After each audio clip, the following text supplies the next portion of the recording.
Disney's getting a whole new warning from the FCC. Brandon Carr's not messing around. He just came out and he said it on live television. Boy, if I'm Bob Iger right now, I am like, you know what, my pants, because this company, like, I'm sorry, I think they're sort of finished. I mean, we haven't even talked about their earnings. They lost $2.2 billion over at the streaming television entity that includes ABC. But let's listen to Brendan Carr, because Brendan Carr is putting it out there. He went on to CNBC, and this story somehow just didn't make any news, except for here, right? That's probably why we get 700, nearly 40,000 subs and growing, and that's why we're getting such a big tune-in, because there's all these stories that the mainstream media doesn't care about and they don't bother with, and ABC is one of them. They're going down. They're all protecting their friends. That's the problem. But Brendan is making it very clear. I want you to watch this clip from CNBC. The other issue that you've gone after is the DEI policies, specifically a really sharply worded note to Bob Iger on Disney. What is the status of those investigations, and how are you even going about doing them? Yeah, the first thing we did, basically day one after President Trump came in, he issued an executive order to end the federal government's promotion of DEI. We did that at the FCC. I mean, you'd be shocked. We were spending millions and millions of dollars at the FCC promoting DEI. In fact, it was listed as the agency's #2 budget priority and strategic priority. We've ended that to focus on our core mission. We've told everybody that's trying to do deals before the FCC that they need to end their own promotion of invidious forms of DEI. Disney and ABC in particular are ones I'm very concerned about. The preliminary data indicates that they look like they were doing intentional discrimination, potentially along race and gender. And if that's true, that's a really big deal. And so we're looking at that at the FCC. And what sort of consequences would you be looking at that? Well, again, it's the full suite of consequences that the FCC could potentially have. So we're going to look at that. But again, the media stuff gets a lot of attention, particularly by the media because it involves the media. But our traditional economic agenda is what we're really pushing hard on as well. And that's the deregulation effort. Look, we've got to get more spectrum out there. If you remember the first Trump administration, we got tons of airwaves out there. It helped bolster our leadership in 5G. During the Biden years, we really fell behind. So right now, we have to get at least 600 megahertz of spectrum out there. Particularly when we look at AI, that's loading tons of new data onto our networks. We need more spectrum to carry that capacity. That's one of the most important things we're doing. Okay, but not done with the Disney thing. One more question, which is, will you evaluate it differently for companies like Disney who have said that they're going to roll back some of these DEI initiatives? Bob Iger was pretty plain where he said our business is to be in the entertainment, not comment on social issues. Does that matter? Yeah, I think it's a good thing that they're heading in the right direction. I guess, one, we want to make sure that it's in substance, not in name only. And second of all, we got to look at the conduct that took place in the past. If they were sort of intentionally discriminating on race and gender, that's a potential problem under the FCC's own EEO rules. It could be a problem under the EEOC commission. So we're looking at that. So it's just going from bad to worse, okay? Like, you can't make this up. This is Bob Iger's worst nightmare. And I kind of think it's sort of funny because, don't forget, Bob Iger was the first one to pull that funding, remember, from Twitter when Elon Musk came in and bought it. And Elon was really, really ticked. He's like, F you, Bob. I hope this doesn't actually have the obscenity in it because we're not supposed to play those. But let's see. We're going to roll the dice. It was advertisers leaving. We talked to Bob Iger today. I hope they stop. You hope? Don't advertise. You don't want them to advertise? No. What do you mean? If somebody's going to try to blackmail me with advertising, blackmail me with money, go f*** yourself. But go f*** yourself. Is that clear? I hope it is. Hey, Bob, if you're in the audience. well, let me ask you then. That's how I feel. Okay, so it's a little bit of sweet justice, right? Disney was out there, and let's be honest, guys. I mean, all they cared about was wokeness, wokeness, wokeness, wokeness. I mean, remember the Snow White that just absolutely bombed? I'm telling you, shareholder lawsuits were going to be coming out for this one because they cost the company a ton of money. They had that Rachel Zegler who was from Colombia, and that like started something, right? And like, let's let that one go just for a second. Then there was all this other stuff, like, you know, Rachel Zegler was super anti-Israel, and then they had all those dwarfs that weren't dwarfs, and they wouldn't even call it Snow White and the Seven Dwarfs. I mean, they just ran into one obstacle after another. The whole thing was a train wreck. It was a terrible, terrible, terrible, terrible movie on top of it all. And look at this. I mean, Rotten Tomatoes knew the deal. 1.8 out of 10. This was like after they had sent it to people that they wanted to screen it. So it was sort of like, whoa, the people you want to screen it are giving it a 1.8. So you can imagine that Disney could be suffering from some shareholder lawsuits that say, wait a second, why were you prioritizing diversity above everything else? Brendan Carr's point from the FCC is you were doing something that's actually in violation of the Constitution. You were hiring people based on race, which you can't actually do, as opposed to being based on talent. So yeah, you lost money. And you heard Brendan say, like, look, we're concerned about the economic proposal of these things. If you're so concerned about ESG and DEI, then guess what? You're not actually doing what's right for the company. You're not actually putting the best people in place. And so we need to get away from that. But the other issue overall for Disney is that they just can't make a go of it. I mean, they really can't. The streaming business itself has just taken over this space in massive ways. I'm going to get to that in a second. But again, remember what Carr said. I am writing to inform you that I have asked the FCC's Enforcement Bureau to open an investigation into Disney and ABC. In particular, I want to ensure that Disney and ABC have not been violating FCC equal employment opportunity regulations by promoting invidious forms of DEI discrimination. While I have seen reports that Disney recently walked back some of its DEI programs, significant concerns remain. This was the letter that he sent, and that was dated, March 27th, 2025. He sent another one right as soon as Donald Trump was elected. So we've had 1, 2, and now 3 warnings, because now he's on CNBC saying, hey, Iger, you got a problem. And what they can do to make Iger's life absolutely miserable is that they could revoke all of the ABC affiliate deals. So in order to get that ABC sort of affiliation in all these like stations all across the country, those are sold effectively by ABC to them, but they have to get the okay of the FCC. And Brendan's like, I may not give the okay. And I wouldn't be surprised if he follows through with that really, really in a massive way, because they're going back and looking at all these discriminatory processes. But on top of that, this is a lousy business. They lost $2.2 billion in linear TV in the last quarter. And the revenue's down. That includes ABC revenue. They're down by 3%, $2.2 billion.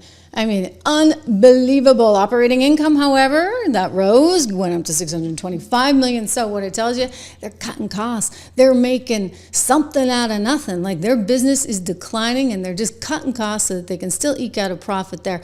Sort of, maybe, but they've got lots of legal issues, tax issues, etc. They had layoffs that they had to take into account. So that's why they're losing so much money. They had to pay for Georgie Poo's lawyers, right? And then the $16 million charge, I mean, it doesn't equal $2.2 billion, but I bet the lawyers were kind of hefty. They had some issues over at ESPN, you name it. This is a dying business. It's over for Disney, which is why Bob Iger would be really smart to go back to what he used to think in November. Was this November 2023? Let's take a listen. And well, you're going through all the things that we want to talk about in the time that we have here, but I mean, just to sort of wrap up why you're staying. I mean, you said in a memo to employees, you've made important and sometimes difficult decisions. You're proud of what you've accomplished, but there's more to accomplish before this transformative work is complete. So what's transformative here, and what is the work that is going to take another perhaps 2 years or even more, even after you do leave, that needs to get done? Well, the transformative work, of course, is making sure that our cost structure reflects the economic realities of the business, and that includes disruption. Transformative work is dealing with businesses that are no-growth businesses and what to do about them, and particularly the linear business, which we are expansive in our thinking about, and we're going to look expansively about opportunities there, because clearly it's a business that is going to continue to struggle. Well, let's stop there for a second then and let me ask you about it. We're talking, I guess, ABC, the network, the stations, but then the cable networks as well. Yes, correct. FX, Nat Geo. Is it possible you would look to sell them? We're going to be expansive, and I think if you can interpret what that word means. We're just getting at that work, but we have to be open-minded and objective about the future of those businesses. Yes.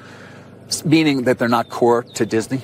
That they may not be core to Disney, yeah. Now, there's clearly creativity and content that they create that is core to Disney, but the distribution model, the business model that forms the underpinning of that business and that has delivered great profits over the years is definitely broken. And we have to call it like it is, and that's part of the transformative work we're doing. Right. Well, we've been having this conversation for a very long time. Well, I now, think what I'm saying is in terms of the erosion time. of the linear business, Yeah. and now it's kind of closer to obsolescence. Well, as I said, when I came back, one of the things I discovered was that the disruptive forces that have been preying on that business for a while are greater than I thought. And Right. And that's why they're losing $2.2 billion. I mean, look, they're trying to do things. They're like, okay, well, things are improving. We got 200 million streams last month on our ESPN channel. I'm like, guys, I mean, Trish Regan over here, we're getting 102 million streams on our channel, right? So, I mean, we're not ESPN, thank you very much, but they can't quite figure it out. And so they're stuck, and they're going to keep losing money. And at some point, he's going to have to make a decision to sell this thing. Either that or they just get rid of Whoopi Goldberg, right? I mean, that might be the solution, too. Just get rid of Whoopi Goldberg and Joy Behar, The View entirely, because it's not really making you any money. I know you're trying to cut costs. You fired a bunch of producers over there. Maybe get rid of some of the other news division things that are costing you money. Just keep trimming, keep trimming. You're trying to move into streaming. They're trying to get out of linear. Remember, they now have The View on the weekends, as if you can't get enough during the day. That's not doing so hot. But, they're trying, so we can give them some applause for that. But I'm telling you, here's the deal. You got to get rid of your big ticket items, like that View show with the live studio audience. Who the heck needs that? Or this, Biden on The View today. What? The projects, the benefits. How do you lead the world without having the best infrastructure in the world? How do you lead the world without having the best health care in the world? How do you lead the world without having the best education system in the world? How do you lead the world when you don't have that done? Did you understand that? I'm not so sure I did. If you did, let me know. Something about how do you lead, how do you lead, how do you lead. Poor Biden, he's trying to make a comeback. My kids were actually asking me the other day, what is Biden doing now? What is he really doing now? And I actually couldn't tell them. I think that he's trying to articulate some kind of role for himself in the party right now. He's trying, but I'm like, how can he get out there and do anything? I mean, he can't really talk. He can't really walk. It's like, he belongs in a retirement home. So they put him on The View. And, he's got his wife there, Jill, ready, willing, and able to save him all along the way. I guess Jill was really running the government. We wondered about that for a while, right? That may have been the situation here again on the show that they need to cancel on ABC in order to save themselves before they completely go out of business. Watch Jill stepping in for the win. Yeah. Mr. President, since you left office, there have been a number of books that have come out deeply sourced from Democratic sources that claim in your final year there was a dramatic decline in your cognitive abilities. In the final year of your presidency, what is your response to these allegations, or are these sources wrong? They are wrong. There's nothing to sustain that. Number one. Number two, think of what we were left with. We were left with a circumstance where we had an insurrection when I started. Not since the Civil War. We had a circumstance where we were in a position that the pandemic, because of the incompetence of the last outfit, end up over 1 million people dying. 1 million people dying. And we're also in a situation where we found ourselves unable to deal with a lot of just basic issues, and which I won't go into in the interest of time. And so we went to work, and we got it done. And one of the things and Alyssa, one of the things I think is that the people who wrote those books were not in the White House with us, and they didn't see how hard Joe worked every single day. I mean, he'd get up, he'd put in a full day, and then at night I'd be in bed, reading my book, and he was still on the phone, reading his briefings, working with staff. I mean, it was nonstop. It's the White House, being president is not like a job. It's a lifestyle. It's a life that you live. You live it 24 hours a day. That phone can ring at 11 o'clock at night or 2 in the morning. It's constant. You never leave it. And Joe worked really hard. I think he was a great president. And if you look at things today, if you look at things today, give me Joe Biden anytime.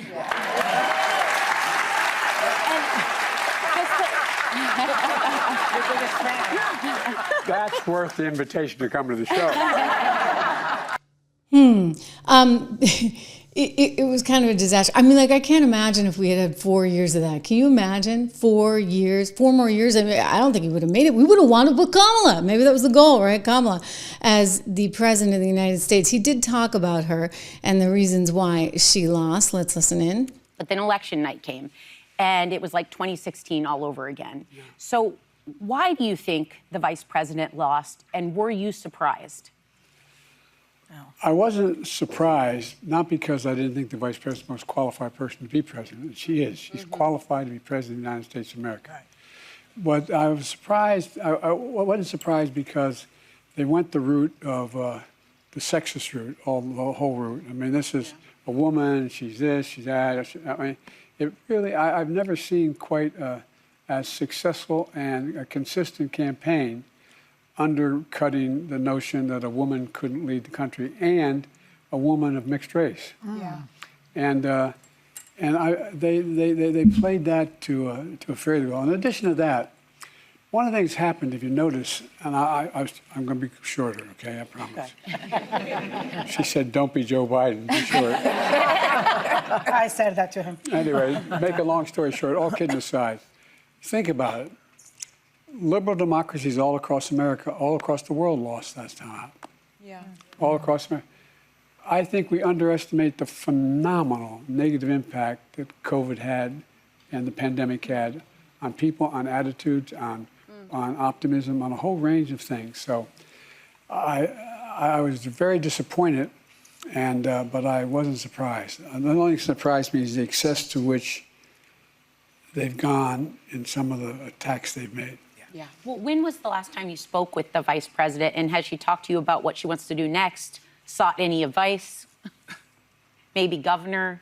Yesterday, I talk to her frequently. We stay in touch, number one. Number two, she's sought my opinion. I'm not going to tell you what it is. What to wear to the Met Gala. That's exactly right. No, but all kidding aside, she's got a difficult decision to make about what she's going to do. Yeah. I hope she stays fully engaged. I think she's first rate.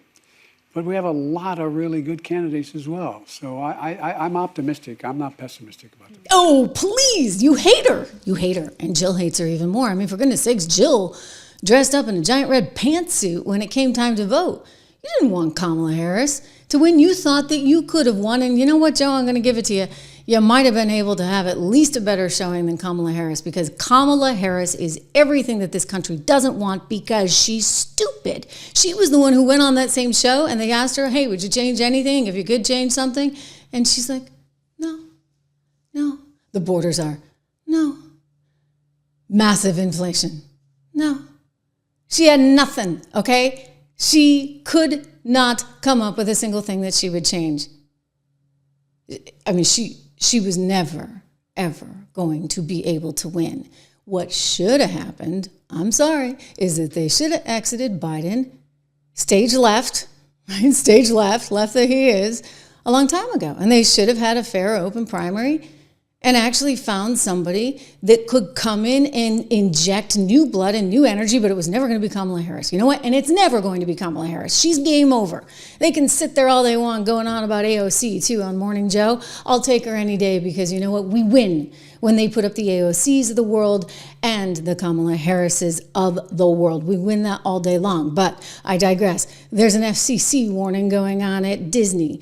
And you know what? That show is going to be, in my expectation, one of the casualties. They cannot afford to have a show like that with the FCC breathing down their back.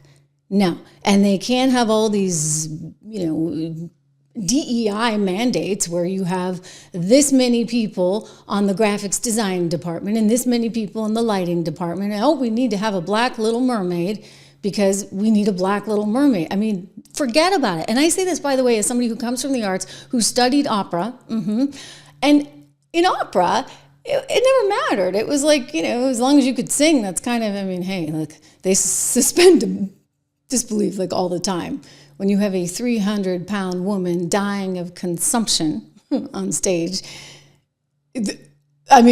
clearly it's about the voice, right? So look, you have all kinds of minorities playing white women in the 1800s. Nobody bats an eyelash. Like, that's not a big deal because you know what? It's the music that matters. And that's meritocracy for you. Okay, that's meritocracy. Weight things aside, that is a full-on meritocracy. Why can't we do that in the rest of the world? Why do we have to say, okay, well, we want this many blacks and this many Asians and this many trans and this many gays and this many blah, blah, blah, blah, blah. No, I'm sorry. You want black violinists in the New York Philharmonic? Go out and teach the violin and get the community up in Harlem really interested in the violin when their kids are little. You don't correct for things after the fact because then the whole orchestra suffers. The movie, in the case of Disney, suffers, the show suffers, society suffers, and thus our economy suffers.